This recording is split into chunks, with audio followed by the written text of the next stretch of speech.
ప్రస్తుతం మనతో పాటు ప్రముఖ ఆధ్యాత్మికవేత్త జ్యోతిష పండితులు రవిశంకర్ శర్మ గారు మనతో ఉన్నారు. గురువుగారితో మాట్లాడదాం. నమస్కారం గురుగారు. నమస్తే అండి. గురుగారు ఏప్రిల్ 19న శుక్రుడు వృషభ రాశిలోకి ప్రవేశించడం వల్ల మాలవ్య రాజయోగం ఏర్పడుతుంది అంటున్నారు. మరి ఈ యోగం వల్ల ధనయోగం కావచ్చు, గృహయోగం కావచ్చు, వాహన యోగం కావచ్చు, ఏ రాశుల వాళ్ళకు ఉంటుంది, విశేషంగా ఎలా కలిసి రాబోతుంది అంటారు? తప్పకుండా రాబోతున్నటువంటి ఏప్రిల్ 20వ తారీఖు నుంచి మే 31వ తారీఖు వరకు కూడా శుక్రుడి యొక్క స్థితి స్వస్థానంలో వృషభ రాశిలో సంచారం చేయబోతున్నాడు. వృషభ రాశిలో సంచారం చేస్తున్నప్పుడు శుక్రుడు ఏ ఒక్క రాశుల వారికి యోగాన్ని ఇవ్వగలుగుతున్నాడు అని చూద్దాం. ముఖ్యంగా వచ్చినప్పటికీ మొదటి రాశి మేషరాశి. ఈ యొక్క గ్రహస్థితి పూర్తి యోగాన్ని ఇవ్వగలుగుతుంది. శుక్రుడు ధనస్థానంలో సంచారం చేస్తున్నప్పుడు ఇరుగు పొరుగు సఖ్యత విషయంలో అనుకూలత, కుటుంబ సఖ్యత, యోగ్యత అనేది పెరుగుతుంది. కుటుంబ అభివృద్ధి పొందటం, అదేవిధంగా కుటుంబంలో వివాహ యోగాలు జరగటం, అదేవిధంగా ఆ యొక్క వివాహాలు కానీ శుభకార్యాల్లో కానీ పాల్గొనటం అనేది జరుగుతుంది. బంధువులతో స్నేహితులతో ఆనందంతో గడపగలుగుతారు. అదేవిధంగా వ్యాపార పరంగా కూడా కొంచెం ధనరాబడి అనేది పెరుగుతుంది. దానికి మూల కారణం శుక్రుడు ధనకారకుడు. అందుకనే శుక్రుడి యొక్క వర్ణం కూడా ఎప్పుడు తెలుపుగా ఉంటుంది అన్నమాట. తెలుపు రంగులో దీనికి శుభసూచికం, లక్ష్మీ స్వరూపం అన్నమాట. లక్ష్మీ స్వరూపమైనటువంటి యొక్క శుక్రుడు ధనస్థానంలో సంచారం చేసేటువంటి సమయంలో ఫైనాన్షియల్గా డబ్బు అనుకూలమైనటువంటి స్థితిలో దాని యొక్క ఎదుగుదల అనేది యోగాన్ని ఇవ్వగలుగుతుంది. అదేవిధంగా తదుపరి మిథున రాశి వారికి కూడా వచ్చేటప్పటికి ఇది దుబారా ఖర్చును తగ్గించే విధంగా ఉంటుంది. అదేవిధంగా ధనరాబడిని పెంచే విధంగాను రొటేషన్ అంటే డబ్బు రొటేషన్ జరగడానికి అనుకూలమైనటువంటి ఫలితాలు కూడా ఇవ్వగలుగుతుంది. వృధా ఖర్చు తగ్గించగలుగుతుంది. అదేవిధంగా ధనకారకమైనటువంటి లక్ష్మీ యోగాన్ని ఇస్తుంది అన్నమాట. మాలవ్య యోగాన్ని పొందగలిగినటువంటి రాశి వృషభ రాశి. కానీ మాలవ్య యోగాన్ని ఇస్తుందా వృషభ రాశికి అంటే యోగాన్ని ఇవ్వదు, అవయోగాన్ని ఇస్తుంది. కాకపోతే శుక్రుడు వృషభ రాశులు సంచారం చేసేటప్పుడు యోగించేటువంటి రాశులు ఏవి అంటే ముఖ్యంగా ముందుగా ఇందా చెప్పిన విధంగా మేషరాశి, తదుపరి మిథున రాశి. మిథున రాశి కూడా యోగాన్ని ఇవ్వగలుగుతుంది. ఎందుకంటే వ్యయ స్థానంలో సంచారం చేసేటప్పుడు శుక్రుడి యొక్క దృష్టి ధనస్థానం మీద, శుక్రుడి యొక్క దృష్టి సప్తమం మీద ఉంటుంది అన్నమాట. అదేవిధంగా వచ్చేటప్పటికి అది యోగాన్ని ఇస్తుంది. షష్టమం మీద ఉన్నప్పుడు శత్రు భయాన్ని తగ్గిస్తుంది అన్నమాట. అదేవిధంగా ధనాన్ని కూడా ఇవ్వగలుగుతుంది.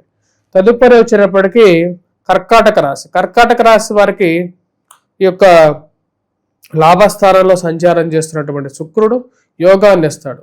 ముఖ్యంగా స్నేహితులు, బంధువులు వారి నుంచి అనుకున్న దానికన్నా కూడా మంచి ధనాన్ని ఇవ్వగలుగుతాడు. స్నేహితులతో సత్సంబంధాలని, అదేవిధంగా బంధువులతో కూడా సంయోగాన్ని ఇవ్వగలుగుతాడు. స్త్రీల ద్వారా విశేషమైనటువంటి లాభాన్ని కూడా పొందగలుగుతారు. మరియు అదేవిధంగా వచ్చేటప్పటికి ధనకారకుడైనటువంటి శుక్రుడు ఎందుకంటే అంటే తెలుపు రంగులో లక్ష్మీ స్వరూపమైనటువంటి వాడు శుక్రుడు కాబట్టి లాభస్థానాల్లో అదేవిధంగా స్వస్థాన భరితుడై ఉన్నాడు కాబట్టి యోగాన్ని ఎక్కువగా ఇవ్వగలుగుతాడు. బిజినెస్లో పరంగా కూడా యోగాన్ని ఇవ్వగలుగుతాడు, మంచి స్థానంలో ఉన్నాడు కాబట్టి. మిగతా రాశుల వారికన్నా కూడా ఎక్కువగా లాభాన్ని పొందేటువంటి యోగాన్ని ఇవ్వగలుగుతాడు.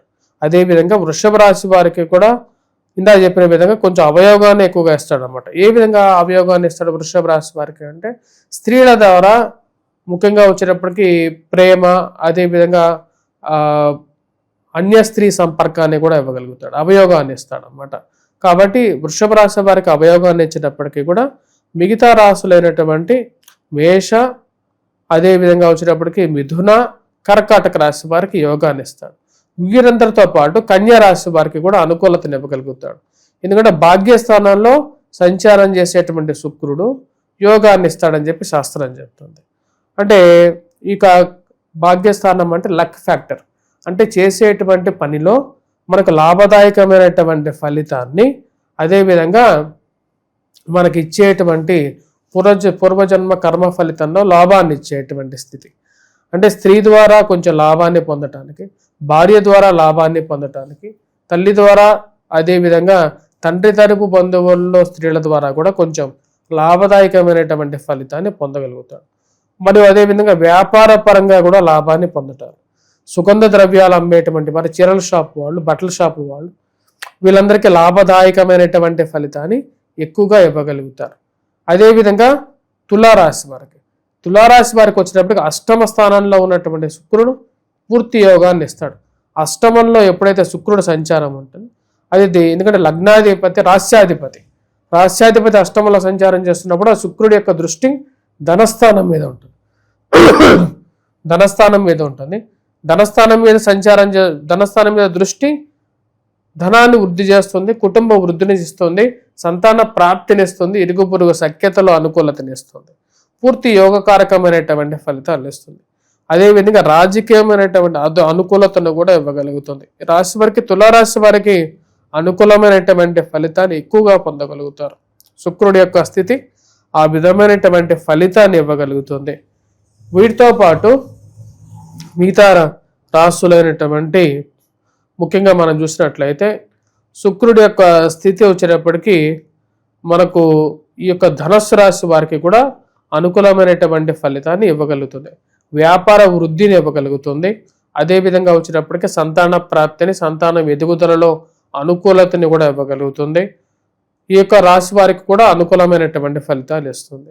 వారితో పాటు మకర రాశి వారికి కూడా వచ్చేటప్పటికి శుక్రుడి యొక్క స్థితి అనుకూలమైనటువంటి ఫలితాలు ఇవ్వగలుగుతుంది.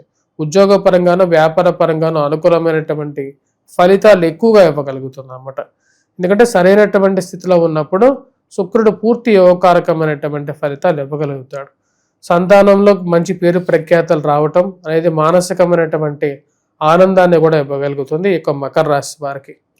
వీరితో పాటు మీనరాశి వారికి కూడా జీవితం అనేది పురోభివృద్ధి దిశలోకి తీసుకెళ్ళగలుగుతుంది. జన్మరాశిలో బుధగ్రహ సంచారం కూడా జరగటం అనేది ఒక యాడెడ్ అడ్వాంటేజ్గా మీనరాశి వారికి చెప్పచ్చు. తృతీయంలో ఎప్పుడైతే ఈ యొక్క గ్రహ సంచారం చేస్తుంటుందో శుక్రుడు, ఆ యొక్క ఫైనాన్షియల్గా కూడా అనుకూలమైనటువంటి ఫలితాలు, రొటేషన్ బాగుంటుంది. అదేవిధంగా ఉద్యోగ పరంగా కూడా అనుకున్న దానికన్నా కూడా ఒక మంచి ఎంకరేజ్మెంట్ విధంగా రావటం ఈ రాశి వారికి అనుకూలత.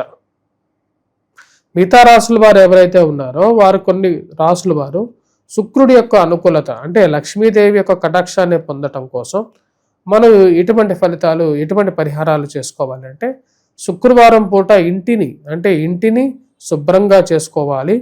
అదేవిధంగా స్త్రీలు ముఖ్యంగా శుక్రవారం పూట తలస్నానం చేయటం అనేది చాలా యోగాన్ని ఇవ్వగలుగుతుంది.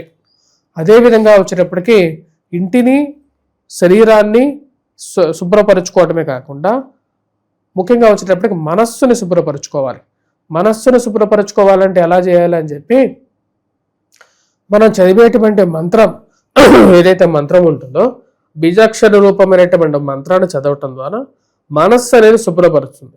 శరీరాన్ని శుభ్రపరచుకోవచ్చు, కానీ మనసును ఎలా శుభ్రపరచుకోవాలంటే మంత్ర జపం ద్వారానే శుభ్రపరచుకోవాలని చెప్పి శాస్త్రం చెప్తుంది.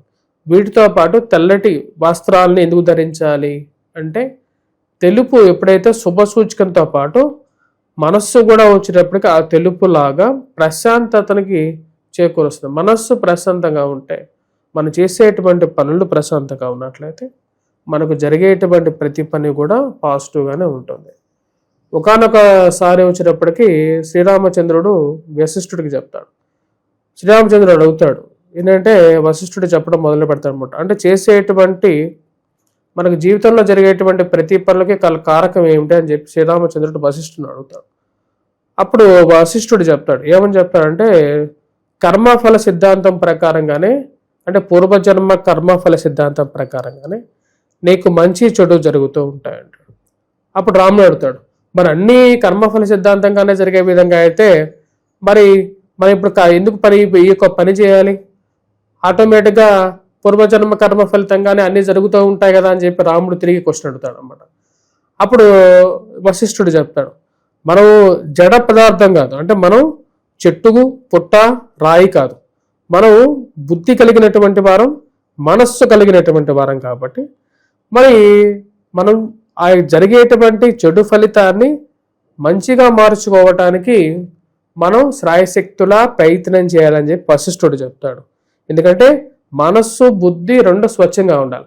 అప్పుడు రాముడు అడుగుతాడు, మరి ఈ తరుణోపాయం ఏంటి, ఏ విధంగా మనం మార్చుకోగలుగుతాం అంటే ఇక సంచిత కర్మలు, అదేవిధంగా వచ్చేటప్పటికి ప్రారబ్ధ కర్మలు, అంటే చేసేటువంటి పని వల్ల ప్రారబ్ధ కర్మ. సంచిత కర్మలు అంటే ఏంటి? పూర్వజన్మ కర్మ ఫలితాన్ని ఇప్పుడు అనుభవిస్తూ ఉంటాం మనం.